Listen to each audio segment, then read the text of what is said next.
السلام علیکم۔ آج میں آپ سے بات کروں گا چینج یا تبدیلی کے بارے میں۔ اور ہمارا جو ایک سسٹم ہے، ہمارا جو ایک انسان کا ذہن ہے، انسان کا نفس ہے، اسے تبدیلی پسند نہیں ہے۔ ایسا کیوں ہے؟ ہم سب کی کچھ کوالٹیز یا کچھ ٹریٹس ایسے ہیں جو جانوروں سے یا حیوانوں سے مشابہ ہیں۔ In many ways we resemble animals. ہمیں ایسی بہت سی صفات ہیں جو حیوانات سے مشابہ ہیں، جو جانوروں سے ملتی جلتی ہیں۔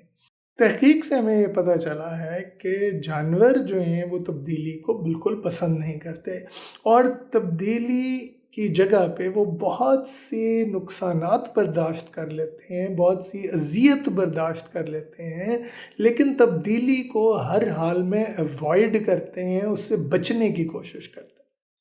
اچھا، اب انسان جو ہیں وہ ہم میں سے کئی انسان، بلکہ زیادہ تر انسان جو ہیں وہ اسی پیٹرن کو فالو کرتے ہیں، اسی کو ماڈل بناتے ہیں اور تبدیلی سے بچنے کی کوشش کرتے ہیں۔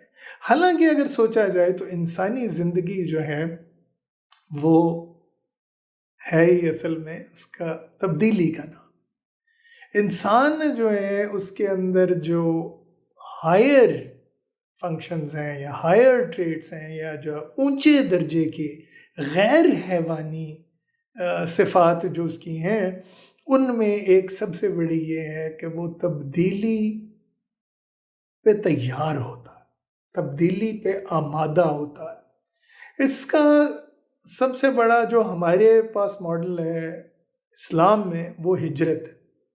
حضور صلی اللہ علیہ وآلہ وسلم نے ہجرت سے ہمیں یہ میسج دیا، یہ پیغام دیا ہے کہ بعض اوقات ہمیں اچھے نتائج حاصل کرنے کے لیے، اپنے مشن کی تکمیل کے لیے ہمیں تبدیلی پیدا کرنی ہوتی ہے، اپنے حالات میں، اپنے ماحول میں، اور ایک جگہ چھوڑنی بھی پڑے، کہیں دوسری جگہ جا کے جد و جہد کرنی پڑے تو وہ بھی کرنی چاہیے۔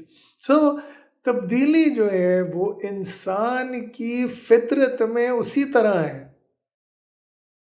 جیسے انسان میں انسانیت ہے، اور یہ انسان کو حیوانیت سے یا جانوروں کا جو اس کا نیچر ہے، لوور نیچر جو اس کا ہے، جو ادنا اس کی صفات ہیں، ان سے ممیز کرتی ہے، ان سے ممتاز کرتی ہے۔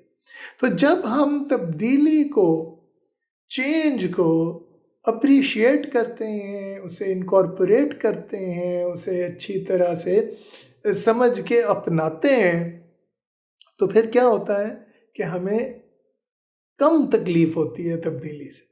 تکلیف تو ہوتی ہے تبدیلی سے، یہ تو بات ایک ہے، طے ہے، یہ فطری ہے، امر ہے۔ جیسے میں نے کہا کہ ہماری ایک حیوانی سائڈ بھی ہے اور اسے پسند نہیں ہے کہ زیادہ تبدیلی ہو، لیکن ہم صحیح معنوں میں انسان تبھی بنتے ہیں جب ہم تبدیلی اختیار کرتے ہیں۔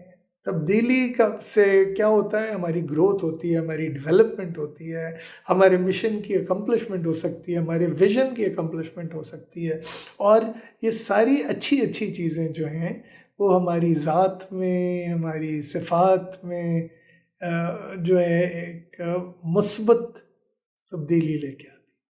تو اس لیے تبدیلی سے گھبرائیں مت، تبدیلی کو اپنائیں، اور جب باہر سے کوئی تبدیلی ہم پہ فورس ہو یا امپوز ہو، اسے ایک تھریٹ نہ جانیں، اسے ہمیشہ خطرہ نہ جانیں، بلکہ اسے ایک موقع سمجھیں، ایک چیلنج سمجھیں، اور اسے ایک گروتھ کا اور ڈیولپمنٹ کا موقع سمجھ کے اپنائیں۔